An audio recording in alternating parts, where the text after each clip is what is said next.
ನಾನು ಜನತಾದಳದಲ್ಲಿರುವಾಗ ನನ್ನ ಜೊತೆ ಇದ್ದರು.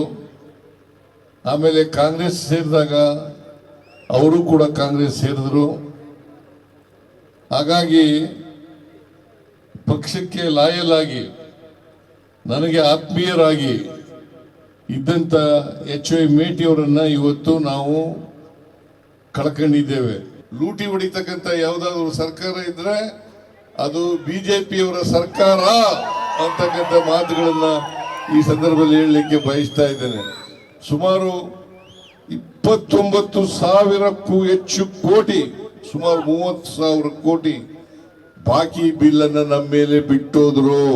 ಭಾರತೀಯ ಜನತಾ ಪಕ್ಷದವರು ಮಾಡಿದಂತ ಕೆಲಸ ಏನಪ್ಪಾ ಅಂತಂದ್ರೆ, ಅವ್ರು ಏನೂ ಕೆಲಸ ಮಾಡಲಿಲ್ಲ. ದುಡ್ಡಿಲ್ದೇನೆ ಟೆಂಡರ್ ಕರೆದು ಬಿಟ್ರು. 1,00,000 ಕೋಟಿ ರೂಪಾಯಿಗಳನ್ನ ನಾವು ಪರಿಹಾರವಾಗಿ ಕೊಡಬೇಕು.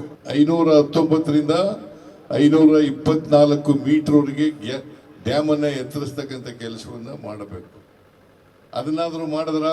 ಯಾವುದಾದ್ರೂ ನುಡಿದಂತೆ ನಡೆದಂತ ಸರ್ಕಾರ ಇದ್ರೆ ಅದು ನಮ್ಮ ಸರ್ಕಾರ, ಕಾಂಗ್ರೆಸ್ ಸರ್ಕಾರ ಅಂತಕ್ಕಂಥ ಮಾತುಗಳನ್ನ ಹೇಳಲಿಕ್ಕೆ ಅತ್ಯಂತ ಸಂತೋಷ ಆಗ್ತದೆ. ಬಡವರ ವಿರೋಧಿಗಳು, ಮಹಿಳೆಯರ ವಿರೋಧಿಗಳು, ಹಿಂದುಳಿದವರ ವಿರೋಧಿಗಳು, ರೈತರ ವಿರೋಧಿಗಳು, ಕಾರ್ಮಿಕರ ವಿರೋಧಿಗಳು, ಅಲ್ಪಸಂಖ್ಯಾತರ ವಿರೋಧಿಗಳು. ಇವರಿಗೆ ನೀವು ಓಟ್ ಹಾಕ್ತೀರಾ? ಚರಂತಿ ಮಟ್ಟಿಗೆ ಓಟ್ ಹಾಕ್ತೀರಾ? ಬಿಜೆಪಿಗೆ ಓಟ್ ಹಾಕ್ತೀರಾ? ದಯಮಾಡಿ ಯಾವ ಕಾರಣಕ್ಕೂ ಕೂಡ ಬಿಜೆಪಿಗೆ ಚರಂತಿ ಮಟ್ಟಿಗೆ ಓಟ್ ಹಾಕಬೇಡಿ. ಧರ್ಮದ ಹೆಸರಿನಲ್ಲಿ, ಜಾತಿ ಹೆಸರಿನಲ್ಲಿ ಸಮಾಜವನ್ನ ಒಡಿತಕ್ಕಂಥ ಕೆಲಸವನ್ನ ಮಾಡ್ತಾರೆ. ಯಾರು ಜಮೀನು ಕಳ್ಕೊಂಡಿದ್ದಾರೆ, ಆ ಜಮೀನು ಕಳ್ಕೊಂಡಿರ್ತಕ್ಕಂಥವರಿಗೆ ಖುಷ್ಕಿ ಜಮೀನಿಗೆ 30 ಲಕ್ಷ ರೂಪಾಯಿಗಳು, ನೀರಾವರಿ ಜಮೀನಿಗೆ, ತರಿ ಜಮೀನಿಗೆ 40 ಲಕ್ಷ ರೂಪಾಯಿಗಳನ್ನ ಕೊಡಬೇಕು ಅಂತೇಳಿ ತೀರ್ಮಾನ ಮಾಡಿದ್ದೀವಿ. ಇವರು ಬಿಜೆಪಿಯವರು 4 ವರ್ಷ ಅಧಿಕಾರದಲ್ಲಿ ಇದ್ರು, ಮೆಡಿಕಲ್ ಕಾಲೇಜ್ ಮಾಡ್ತಕ್ಕಂಥ ಪ್ರಯತ್ನವನ್ನ ಮಾಡಲಿಲ್ಲ. HY ಮೇಟಿಯವರು ನನಗೆ ಬಹಳ ಆಪ್ತರಾಗಿದ್ದಂಥವ್ರು. ನಾನು ಜನತಾದಳದಲ್ಲಿರುವಾಗ ನನ್ನ ಜೊತೆ ಇದ್ದರು.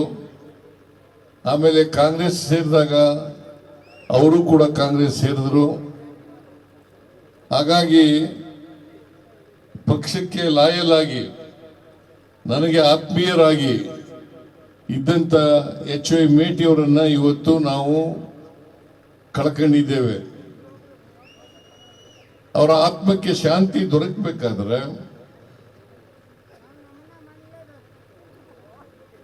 ಉಮೇಶ್ ಮೇಟಿಯವರನ್ನ ಗೆಲ್ಲಿಸಿದಾಗ ಮಾತ್ರ ಅವರ ಆತ್ಮಕ್ಕೆ ಶಾಂತಿ ದೊರಕುತ್ತೆ ಅಂತಕ್ಕಂಥ ಮಾತುಗಳನ್ನ ಈ ಸಂದರ್ಭದಲ್ಲಿ ಹೇಳಲಿಕ್ಕೆ ಬಯಸ್ತಾ ಇದ್ದೇನೆ. ಆದ್ರಿಂದ 9ನೇ ತಾರೀಕು ನೀವೆಲ್ಲರೂ ಕೂಡ ಮತಗಟ್ಟೆಗೆ ಹೋಗಿ ಇವರ ನಂಬರ್ 1, ಇವರ ನಂಬರು, ನಮ್ಮ ಚಿಹ್ನೆ ಹಸ್ತ, ನಮ್ಮ ಚಿಹ್ನೆ ಹಸ್ತ. ಹಸ್ತಕ್ಕೆ ತಾವೆಲ್ಲ ಮತ ಹಾಕೋದ್ರ ಮೂಲಕ ಉಮೇಶ್ ಮೇಟಿಯವರನ್ನ ಆಶೀರ್ವಾದ ಮಾಡಬೇಕು ಅಂತೇಳಿ ನಾನು ಕೂಡ ಕೇಳಲಿಕ್ಕೆ ನಿಮ್ಮಲ್ಲಿ ಬಂದಿದ್ದೇನೆ.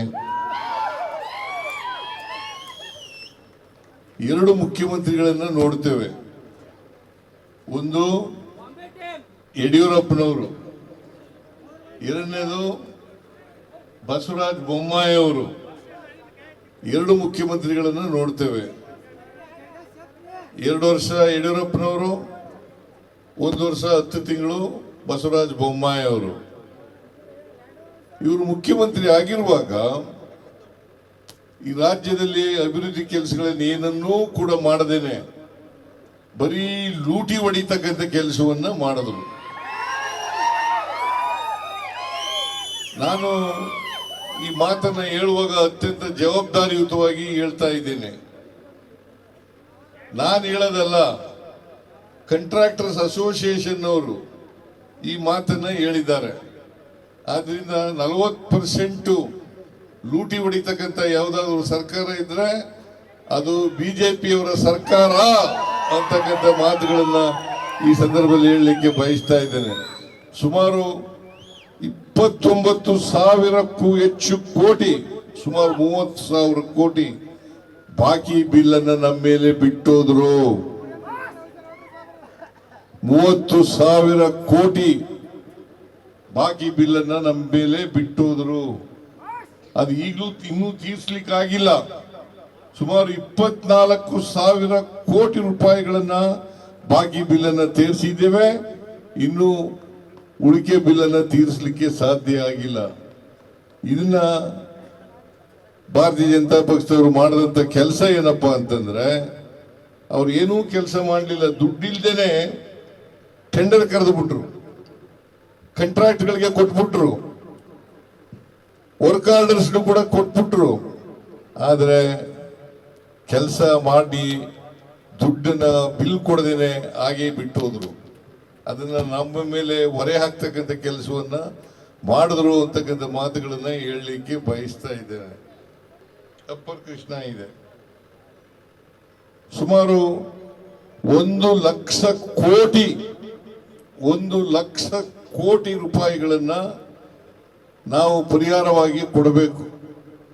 ಅದಲ್ಲದೆ 519ರಿಂದ 524 ಮೀಟರ್ವರೆಗೆ ಡ್ಯಾಮ್ ಅನ್ನ ಎತ್ತರಿಸ್ತಕ್ಕಂಥ ಕೆಲಸವನ್ನ ಮಾಡಬೇಕು. ಅದನ್ನಾದ್ರೂ ಮಾಡಿದ್ರೇನ್ರಿ? ಮಾಡಲಿಲ್ಲ, ಪರಿಹಾರನೂ ಕೊಡ್ಲಿಲ್ಲ. ಅದಕ್ಕೋಸ್ಕರ ಅವರಂತೆ ಕೆಲಸ ಮಾಡ್ತಕ್ಕಂಥ, ಅವರಷ್ಟೇ ಸರಳವಾಗಿರ್ತಕ್ಕಂಥ, ಅವರಷ್ಟೇ ಜನಪರವಾಗಿರ್ತಕ್ಕಂಥ ವ್ಯಕ್ತಿ ಅವರ ಮಗ ಉಮೇಶ್ ಮೇಟಿ ಅವರನ್ನ ನಿಲ್ಲಿಸಿದ್ದೀವಿ ಚುನಾವಣೆಗೆ.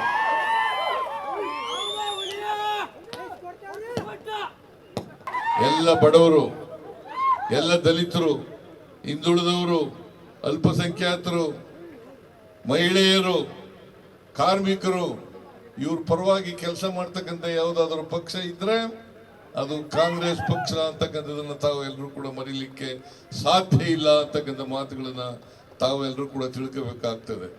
ಯಾವುದಾದ್ರೂ ನುಡಿದಂತೆ ನಡೆದಂತ ಸರ್ಕಾರ ಇದ್ರೆ ಅದು ನಮ್ಮ ಸರ್ಕಾರ, ಕಾಂಗ್ರೆಸ್ ಸರ್ಕಾರ ಅಂತಕ್ಕಂಥ ಮಾತುಗಳನ್ನ ಹೇಳಲಿಕ್ಕೆ ಅತ್ಯಂತ ಸಂತೋಷ ಆಗ್ತದೆ ಅಂತಕ್ಕಂಥ ಮಾತುಗಳನ್ನ ಹೇಳಲಿಕ್ಕೆ ಬಯಸ್ತಾ ಇದ್ದೇನೆ.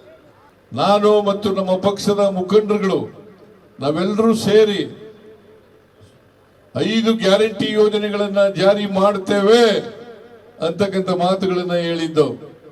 ನಾವು ಅಧಿಕಾರಕ್ಕೆ ಬಂದು ಒಂದೇ ತಿಂಗಳಲ್ಲಿ ನಮ್ಮ ಎಲ್ಲ ಮೊದಲನೇ ಗ್ಯಾರಂಟಿ ಯೋಜನೆಯನ್ನ ಜಾರಿ ಕೊಡ್ತಕ್ಕಂಥ ಕೆಲಸವನ್ನ ಮಾಡಿದವು.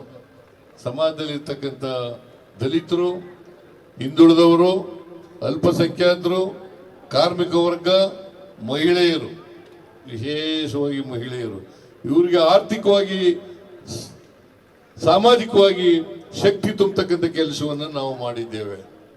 ಬಿಜೆಪಿಯವರು ಮಾಡಿದ್ರ?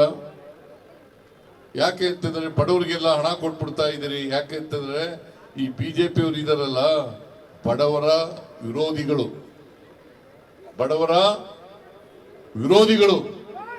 ಮಹಿಳೆಯರ ವಿರೋಧಿಗಳು, ಹಿಂದುಳಿದವರ ವಿರೋಧಿಗಳು, ರೈತರ ವಿರೋಧಿಗಳು, ಕಾರ್ಮಿಕರ ವಿರೋಧಿಗಳು, ಅಲ್ಪಸಂಖ್ಯಾತರ ವಿರೋಧಿಗಳು. ಇವರಿಗೆ, ಮಹಿಳೆಯರಿಗೆ, ಹಿಂದುಳಿದವರಿಗೆ, ದಲಿತರಿಗೆ ಸಹಾಯ ಮಾಡ್ತಕ್ಕಂಥದ್ದು ಯಾವ ಕಾರಣಕ್ಕೂ ಕೂಡ ಒಪ್ಪಲಿಕ್ಕೆ ತಯಾರಿಲ್ಲ. ಇವ್ರಿಗೆ ನೀವು ಓಟ್ ಹಾಕ್ತೀರಾ? ಚರಂತಿ ಮಡಿಗೆ ಓಟ್ ಹಾಕ್ತೀರಾ? ಬಿಜೆಪಿಗೆ ಓಟ್ ಹಾಕ್ತೀರಾ? ದಯಮಾಡಿ ಯಾವ ಕಾರಣಕ್ಕೂ ಕೂಡ ಬಿಜೆಪಿಗೆ, ಚರಂತಿ ಮಟ್ಟಿಗೆ ಓಟ್ ಹಾಕಬೇಡಿ. ಧರ್ಮದ ಹೆಸರಿನಲ್ಲಿ, ಜಾತಿ ಹೆಸರಿನಲ್ಲಿ ಸಮಾಜವನ್ನ ಒಡಿತಕ್ಕಂಥ ಕೆಲಸವನ್ನ ಮಾಡ್ತಾರೆ. ಆದ್ರಿಂದ ಇವರು ಬೆಳೆಸ್ತಕ್ಕಂಥ ಕೆಲಸವನ್ನ ಮಾಡಬಾರದು ಅಂತಕ್ಕಂಥ ತೀರ್ಮಾನವನ್ನ ನೀವು ಮಾಡಬೇಕು. ಇವತ್ತು ನಾವು ಅಪ್ಪರ್ ಕೃಷ್ಣಕ್ಕೆ ತೀರ್ಮಾನ ಮಾಡಿದ್ದೀವಿ. ಯಾರು ಜಮೀನು ಕಳ್ಕೊಂಡಿದ್ದಾರೆ ಆ ಜಮೀನು ಕಳ್ಕೊಂಡಿರ್ತಕ್ಕಂಥವರಿಗೆ ಖುಷ್ಕಿ ಜಮೀನಿಗೆ 30 ಲಕ್ಷ ರೂಪಾಯಿಗಳು, ಖುಷ್ಕಿ ಜಮೀನಿಗೆ 30 ಲಕ್ಷ,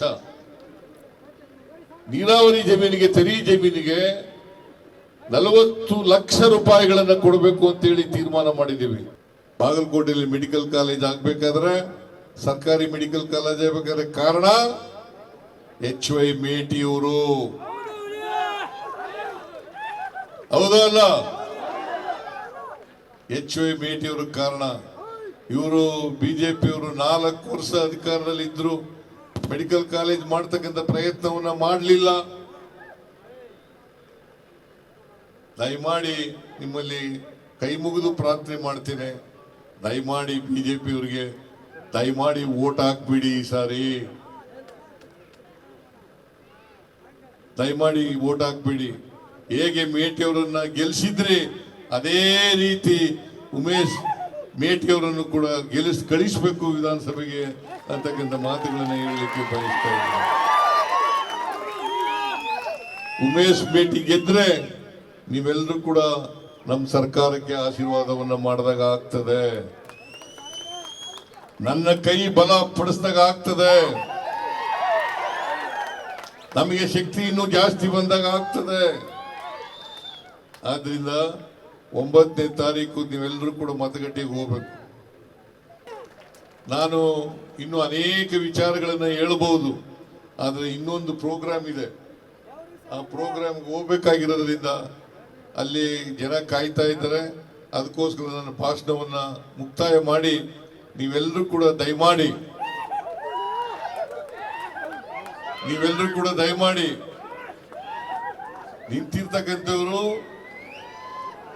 ನಿಂತಿರ್ತಕ್ಕಂಥವ್ರು ಉಮೇಶ್ ಮೇಟಿ ಅವರು ನಾನೇ ಎಲೆಕ್ಷನ್ ನಿಂತಿದ್ದೇನೆ ಅಂತಕ್ಕಂಥ ಮಾತುಗಳನ್ನು